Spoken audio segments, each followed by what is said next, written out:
It's not the park. It's me. I'm trans, Norma. And everyone at school knows, and everyone at home knows. And being here, it's like a whole new place. I can just be Barney. That right there was the last straw. Elon Musk saw that and said, nope, Netflix has to go. And when you're literally the biggest, loudest influencer on the planet, people follow. That's exactly what happened. Millions started canceling. Now Netflix is out here basically begging people to come back, while at the same time rumors are flying that Musk has already lined up a massive deal with Amazon Prime. If that's true, Netflix is cooked. Done. And in this video, I'm breaking down exactly why. The spark that lit the boycott. The unraveling of Netflix's dominance did not happen in silence. It erupted in public, and the spark came from a single post that spiraled into a cultural firestorm. At the center stood Elon Musk, engineer, billionaire, provocateur, who leveraged his massive online reach to transform an isolated outrage into a mass revolt that shook one of the most powerful entertainment companies on Earth. The first domino fell when Hamish Steele, creator of Dead End Paranormal Park, took to the left-wing platform Blue Sky in the aftermath of Charlie Kirk's shocking assassination. Steele, furious at the public condolences pouring in for Kirk, posted, "Why the F are you even commenting on this D-head? You show no sympathy for the families being slaughtered by your weapons, but a random Nazi gets shot and suddenly it's a public statement. You're such an evil-ish." It was venomous, public, and impossible to ignore. Under normal circumstances, a creator's rant might have lived and died on niche social media, but Netflix's ongoing association with Steele turned this into something far bigger. Though the show had been cancelled after 2 seasons, Dead End Paranormal Park was still promoted on the platform's kids category. Clips began circulating online, showing the lead character openly identifying as transgender. One viral scene exploded across TikTok and X. It's not the park. It's me. I'm trans, Norma. And everyone at school knows, and everyone at home knows. And being here, it's like a whole new place. I can just be Barney. For critics, this was not representation. It was indoctrination, deliberately packaged for children. Steele's Blue Sky rant about Kirk was only the trigger. The deeper outrage was about the platform's cultural trajectory, what Musk and his allies call the woke mind virus. This phrase, more than any corporate slogan, became the weapon that reframed the debate. Musk had already tied the concept to his own family tragedy. In an explosive interview, he declared, "They call it dead naming for a reason." Yeah, All right, so the reason it's called dead naming is because your son is dead. So my son Xavier is dead.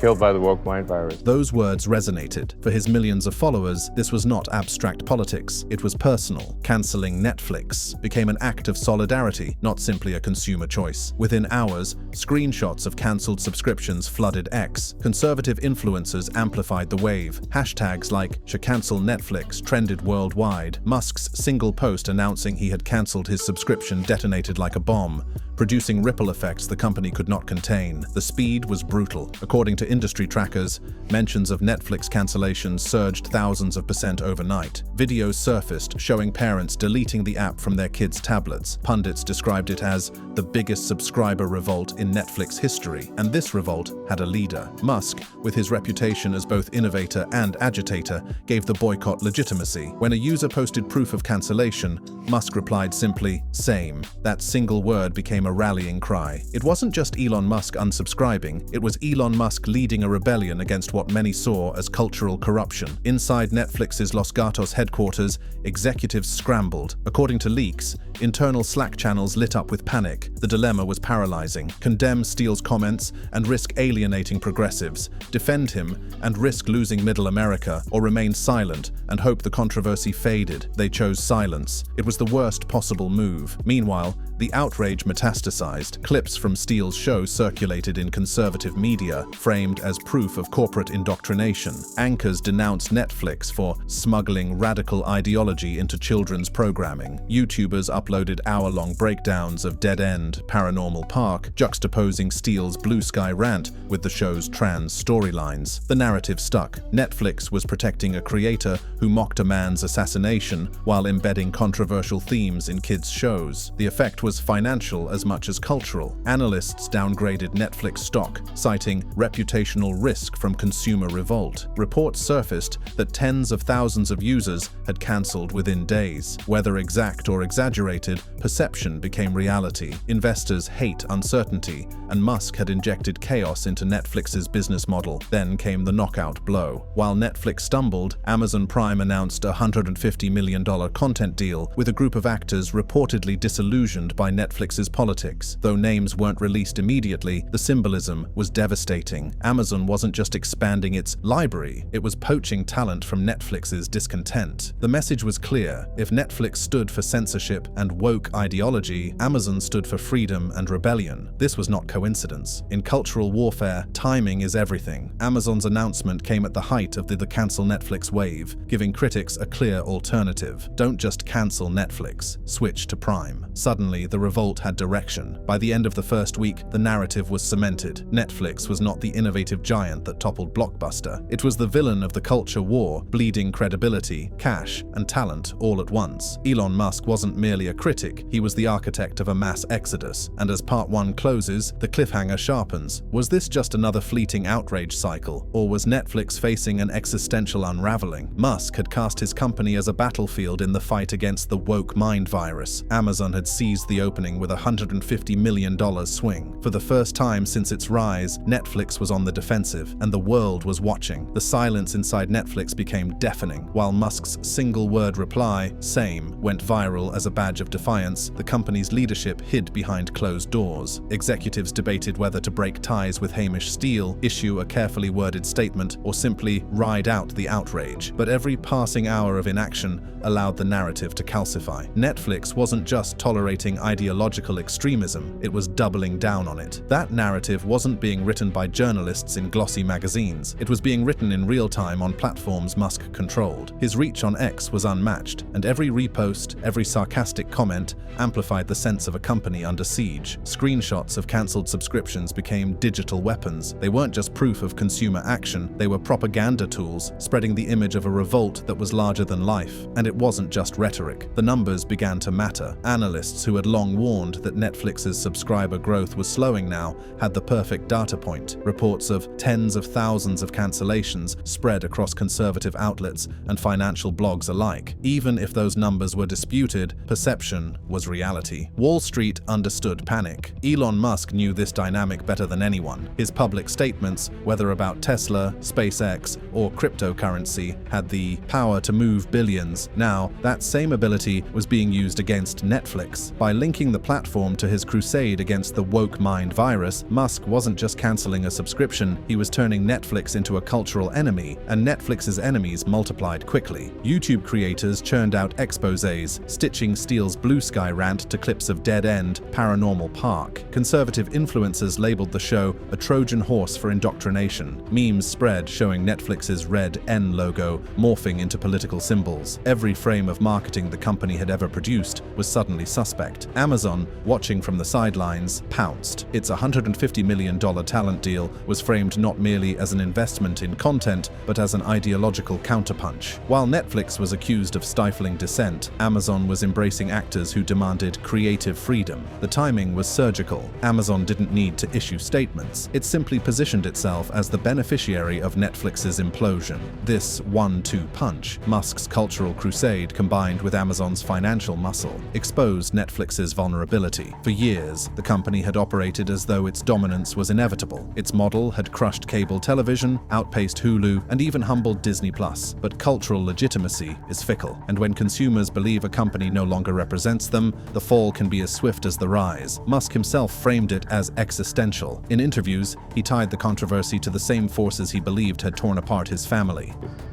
Killed by the woke mind virus. To his audience, canceling Netflix wasn't about saving $15.99 a month. It was about striking back against a cultural force he claimed was destroying lives. This framing resonated because it collapsed the personal and the political. Musk's daughter Vivian, in her own viral interviews, mocked her father's war. Yet even that estrangement underscored the stakes. If the world's richest man could claim to lose his child to ideology, then the cultural battle wasn't an abstraction. It was war inside the family itself. Netflix, caught in that crossfire became the symbol of what was at stake. The financial press began to speculate, could this be Netflix's Bud Light moment? That phrase, already a shorthand for brand collapse under culture war pressure, hung like a sword over the company's valuation. The danger was not that every subscriber would cancel, but that enough would cancel to make Wall Street question Netflix's long-term viability. And in an industry where debt financing and perception dictate survival, that doubt was poison. For Amazon, the opportunity was almost too perfect. Prime Video, often criticized as bloated and directionless, suddenly looked like the rebel's choice. By poaching disillusioned actors and tying their exodus to Musk's narrative, Amazon positioned itself as the streaming home of the counterculture. It was a judo move, using Netflix's own weight against it. By the end of the opening chapter of this saga, the situation was clear. Netflix, once the destroyer of Blockbuster, was itself on the defensive. Elon Musk had transformed a creator's bitter blue sky rant into a global boycott. Amazon had weaponized timing to poach talent and brand itself as the alternative, and consumers, armed with screenshots and hashtags, had turned cancellation into activism. Part 1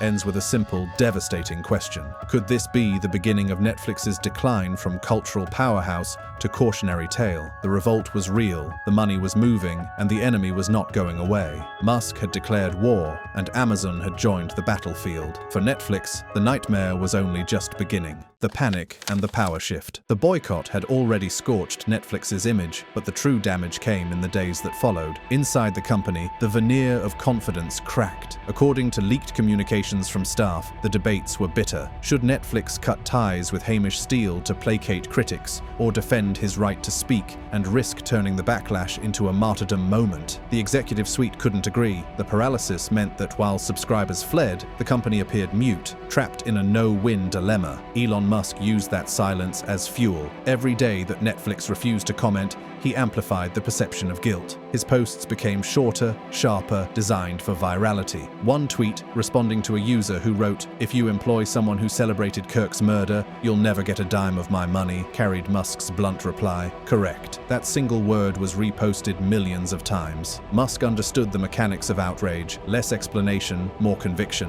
The revolt spilled beyond conservative media. Financial outlets picked up the story, reporting that Netflix's cancellation rate was spiking above normal thresholds. Analysts began downgrading stock ratings, citing reputational headwinds. For a company still dependent on steady subscriber growth to justify its debt-fueled content budget, even the hint of cultural toxicity was devastating. And then came Amazon's strike. The $150 million content deal was announced with theatrical precision. The actors involved were not just random names. They were figures whose frustration with Netflix's politics had simmered quietly for months. Amazon presented the deal as a commitment to creative autonomy, contrasting itself with Netflix's image as a platform shackled by ideological orthodoxy. The timing was unmistakable. At the exact moment Netflix was bleeding subscribers, its rival was buying loyalty from defectors. Industry press framed it as the beginning of a talent migration. Hollywood agents whispered about exit clauses. Writers, producers, and showrunners who had once considered Netflix the pinnacle of opportunity now asked whether signing with the platform carried reputational risk. In an industry built on perception, those whispers mattered. The Musk-Amazon synergy made the revolt unstoppable. Musk had the cultural muscle, millions of users weaponizing hashtags and cancellation screenshots. Amazon had the financial leverage, paying $150 million to symbolically pry open Netflix's vault of talent. Together, they shaped a narrative. Netflix wasn't just losing subscribers, it was losing the future. What made this shift particularly lethal was its speed. Most consumer boycotts drag out, eroding brands slowly. This one was accelerating. Within a week of Musk's cancellation post, libs of TikTok had published over 50 user screenshots of cancelled Netflix accounts. YouTubers like The Quartering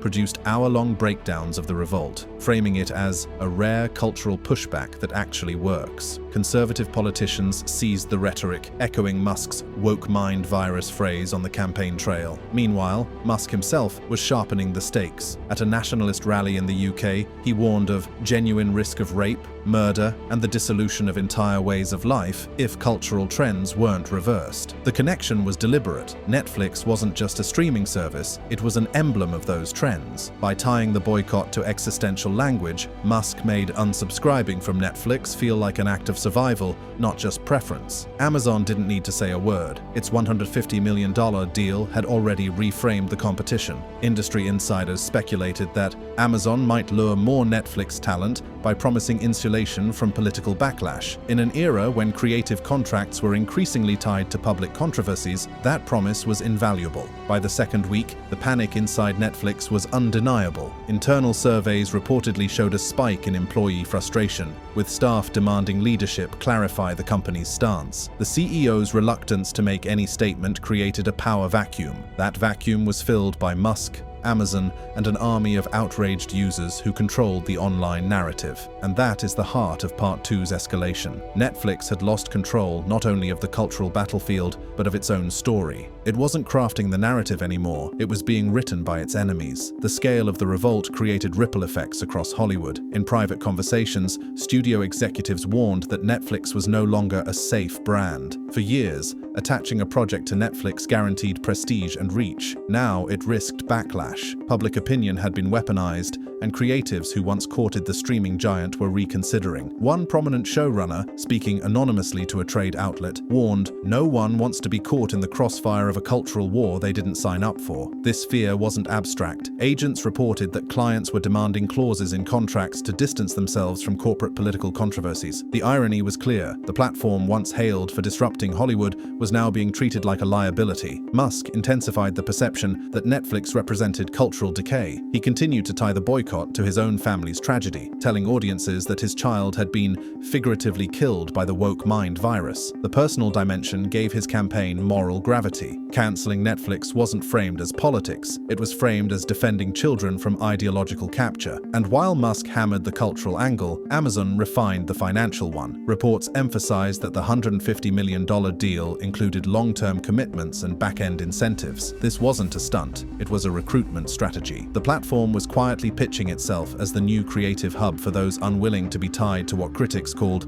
Netflix's ideological baggage. The contrast couldn't have been starker. Netflix was portrayed as hemorrhaging subscribers, paralyzed by indecision, and defending content that critics argued corrupted children. Amazon was positioned as bold, opportunistic, and willing to bankroll talent at a time when others were retreating. Even without saying much publicly, Prime Video benefited from the optics of decisiveness. The boycott began to reshape industry calculations. Disney, Paramount, and Warner Brothers monitored the situation closely. None wanted to become the next target of a Musk-led revolt. Quiet meetings were held on how to manage risk in an environment where one billionaire's cancellation could shift entire markets. The age of passive brand immunity was over. What made the Netflix crisis unique was the fusion of grassroots anger with elite power. Hashtags and memes gave the revolt momentum, but it was Musk's endorsement that transformed it into a market event. When screenshots of cancelled subscriptions hit X, they were symbolic. When Musk cancelled, they became contagious. Every repost carried the implication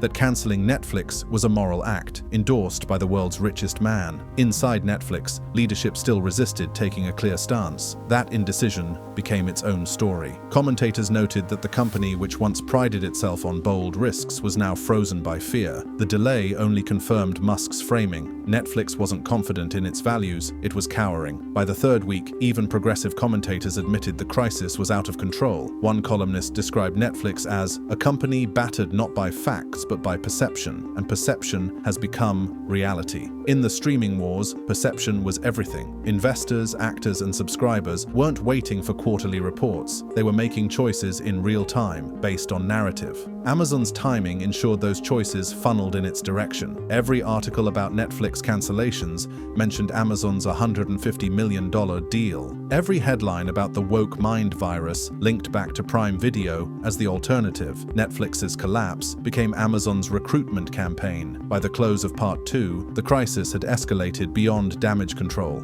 Netflix was no longer simply fighting a PR battle, it was fighting for its cultural legitimacy. Musk had framed the revolt as existential, Amazon had monetized it, and Hollywood was recalculating loyalties. For Netflix, silence was no longer an option. Its future as a cultural leader was now in doubt. The cultural collapse. By the time the third week of the boycott began, Netflix was no longer simply a company under criticism, it was a proxy for a global ideological war. The escalation had outgrown Hamish Steele, Charlie Kirk, or even the single show that sparked it. What remained was the broader battle Musk had carefully branded as the fight against the woke mind virus. Netflix had become the symbol of that virus, and Amazon was positioning itself as the cure. The symbolism was not accidental. Musk framed the crisis in existential terms. In interviews, he repeatedly invoked his personal tragedy, telling audiences that his own son was figuratively killed by the woke mind virus. For his supporters, that statement transformed the Netflix boycott from a consumer protest into a moral struggle. Unsubscribing was cast as defending families, shielding children, and rejecting indoctrination. This was not entertainment, it was survival. Amazon's $150 million deal with actors who distanced themselves from Netflix amplified this framing. It wasn't just money, it was proof of alignment. By paying out a sum that dwarfed traditional mid-tier content budgets, Amazon signaled it was willing to bankroll dissenters. Where Netflix appeared to silence, Amazon promised freedom. Where Netflix was seen as cowering, Amazon was seen as bold. The result was a shifting of gravity. For the first time in its history, Netflix no longer seemed inevitable. Investors, who once treated the platform as the streaming industry's lodestar, began asking whether its brand had become toxic. Analysts warned that once loyalty erodes, momentum rarely returns. Wall Street downgraded projections, citing subscriber churn and reputational risk. Stock valuations wobbled. Musk's cultural campaign was now moving markets. What made the moment remarkable was the speed of the inversion.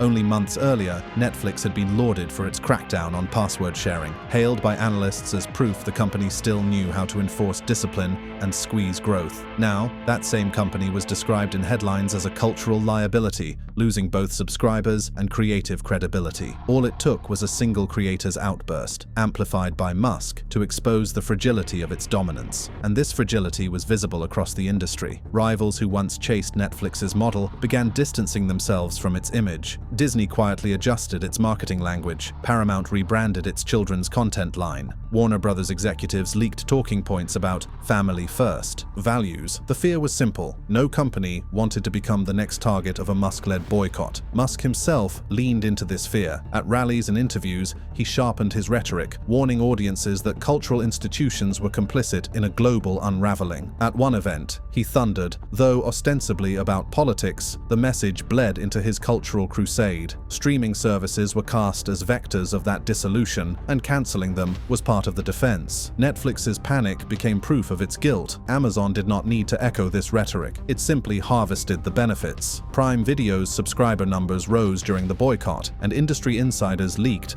that the $150 million deal had been only the beginning. More contracts were reportedly under negotiation with talent eager to leave Netflix's orbit. Whether or not all of those deals materialized, the perception that Netflix was bleeding talent to its rival solidified. The dynamic crystallized in headlines. Netflix was the establishment, bloated and defensive. Amazon was the insurgent, aggressive and opportunistic. Musk was the rallying figurehead, tying a corporate controversy to civilization's survival. And millions of ordinary subscribers, armed with screenshots and hashtags, were the infantry in a cultural war they believed they were winning. By the end of the first month, the damage was undeniable. Netflix's leadership finally drafted a statement, but it was too late. The narrative had already hardened. Musk's crusade had defined the company as the villain, Amazon had seized the mantle of rebel champion, and consumers had embraced cancellation as activism. The attempt at damage control came across as hollow, a corporate response delivered long after the battlefield had shifted. The bigger lesson extended beyond streaming. The Netflix crisis showed that in the modern era, cultural legitimacy can collapse overnight. One creator's outburst, one billionaire's cancellation, one rival's opportunistic timing, together they can transform an industry giant into a symbol of cultural decay. As Part 3 closes, the cliffhanger is no longer whether Netflix can recover a few lost subscribers. It is whether the company can survive the new reality where perception is more valuable than revenue, where cultural alignment matters more than quarterly growth. Musk proved that with a single act of unsubscribing, he could destabilize an empire. Amazon proved that with $150 million, it could poach Netflix's crown jewels. And the rest of Hollywood, watching from the sidelines, learned the most chilling lesson of all. No company is immune. Netflix's nightmare could be anyone's future. The financial reverberations were swift. Within weeks, analysts who once described Netflix as the cultural anchor of streaming began lowering their projections. Investor notes circulated on Wall Street pointed to subscriber attrition linked to reputational harm. The language was clinical, but the implications were devastating. It wasn't just that Netflix had lost subscribers, it had lost trust. Trust in its content, trust in its leadership, and trust in its ability to remain culturally dominant. Markets thrive on confidence, and confidence had been shaken. Hedge funds whispered about shorting the stock. Independent traders plastered forums with memes casting Netflix as the next Bud Light. This comparison wasn't accidental. Bud Light had become shorthand for how culture war backlash could annihilate brand equity. Netflix, once the apex predator of entertainment, was being slotted into the same narrative. Inside Hollywood, the fear crystallized. If Netflix could be brought to its knees this quickly, no brand was untouchable. Executives at rival studios began drafting contingency plans. Paramount sought to scrub marketing of overtly ideological terms. Disney tempered its language around representation. Warner Brothers quietly shelved projects that could attract unnecessary attention. Everyone was recalibrating, learning from Netflix's collapse in real time. The symbolic weight of the revolt was larger than numbers. Even if Netflix could recover financially, its cultural aura had cracked. For years, Netflix had marketed itself not just as a company, but as a movement. Binge culture, original programming, the death of traditional cable. Now it was no longer the disruptor, but the disrupted. Amazon had stolen its momentum, Musk had defined its narrative, and consumers had weaponized unsubscribing as activism. What sealed the damage was the failure of Netflix's late response. After weeks of silence, the company released a carefully worded statement condemning Steele's comments while reaffirming its commitment to diverse storytelling. But the timing made the words ring hollow. Musk's framing had already dominated the discourse. To critics, the statement looked like weakness. To progressives, it looked like betrayal. Instead of quelling outrage, it satisfied no one. In effect, Netflix had lost its ability to define itself. Musk controlled the moral frame. Amazon controlled the financial counterpunch. Consumers controlled the narrative momentum. Netflix was reduced to reacting, not leading. The broader implications reached beyond streaming. Musk had demonstrated a new model of cultural warfare. One billionaire with massive influence could destabilize corporations through a blend of personal grievance, mass mobilization, and market leverage. The woke mind virus rhetoric may have been polarizing, but it was effective. It turned family tragedy into cultural rallying cry, and cultural rallying cry into economic consequence. Amazon had proven the complementary model. Corporations that move decisively in moments of chaos can harvest the fallout. Its $150 million deal was not only a financial move, it was a declaration of opportunism. It showed that in the age of perception-driven markets, timing and symbolism mattered as much as product. For Netflix, the lesson was brutal. Cultural legitimacy could no longer be taken for granted. It was not enough to deliver content or innovate distribution. In the era of hyper-politicized consumers, every company was a political actor, whether it wanted to be or not. And when the battle lines were drawn, silence was not neutrality, it was surrender. The revolt against Netflix also revealed something darker. Consumers no longer saw themselves as passive audiences. They were participants in ideological war. Canceling a subscription was cast as a weapon. Screenshots of cancellation were political statements. Entertainment had merged with activism, and platforms were caught in the middle. As the dust settled, Netflix faced its most dangerous identity crisis since its founding. No longer the unstoppable disruptor, it was now a case study in corporate vulnerability. The boycott had proved that dominance in content meant little if cultural legitimacy collapsed. Musk's campaign had exposed the fragility of perception, Amazon had exploited it, and Hollywood had been warned. Part 3 closes not with resolution, but with a sobering truth. The Netflix crisis was never just about one show or one comment. It was about who controls culture In an age of weaponized outrage, Musk had shown that he could bend perception to his will. Amazon had shown that it could turn perception into profit. And Netflix had shown that even empires can bleed when caught in the crossfire. The question now is not whether Netflix can recover financially, but whether it can ever recover culturally. The brand that once stood for freedom of choice and creative daring is now etched into history as the first streaming titan to be humbled by a billionaire's unsubscribe button. That brings us to the end of this video. For more interesting videos like this, click on the cards on your screen.